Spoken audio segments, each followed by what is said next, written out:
Monsieur le journaliste. Vous savez, un avocat est très différent des défenseurs judiciaires. Parce qu'il faut faire cette différence. Nous sommes tous à noir, mais nous ne sommes pas le même. Attention, ce ne sont pas tous ceux qui portent des robes blanches et qui sont musulmans. Ainsi, la différence, elle existe entre un avocat et un défenseur judiciaire.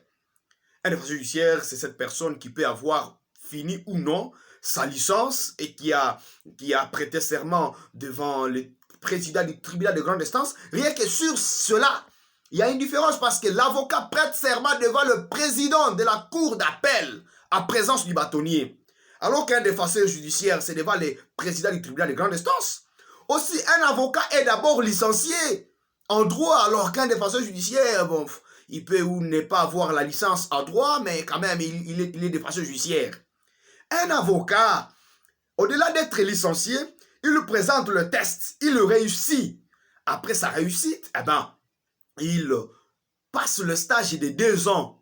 2 ans comme avocat stagiaire à côté d'un maître qui lui donne des substances de la profession d'avocat et qui lui exerce à des initiations parce que il y a une dimension ésotérique dans la profession d'avocat qui, lorsque vous n'êtes pas du domaine, il y a certaines choses que vous ne pouvez pas comprendre. C'est pourquoi il faut être à côté d'un maître qui vous montre comment ça marche et il vous inculque, ou sinon il vous enseigne les règles déontologiques. Contrairement à un défenseur judiciaire, ils n'ont même pas les cours de déontologie.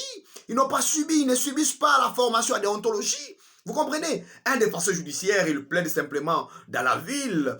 Il ne peut pas aller au-delà de la ville. Alors qu'un avocat, lui, il plaide du tribunal de police jusqu'au niveau de la cour cautionnelle. D'ailleurs, je me souviens, moi, mon premier procès, c'était devant le juge de la Cour suprême de justice. Je me souviens, c'était juste pour une remise, en fait. Vous comprenez? Alors, il ne faut pas faire une différence entre, disons, en fait, une confusion entre un avocat et un défenseur judiciaire. Nous sommes très différents.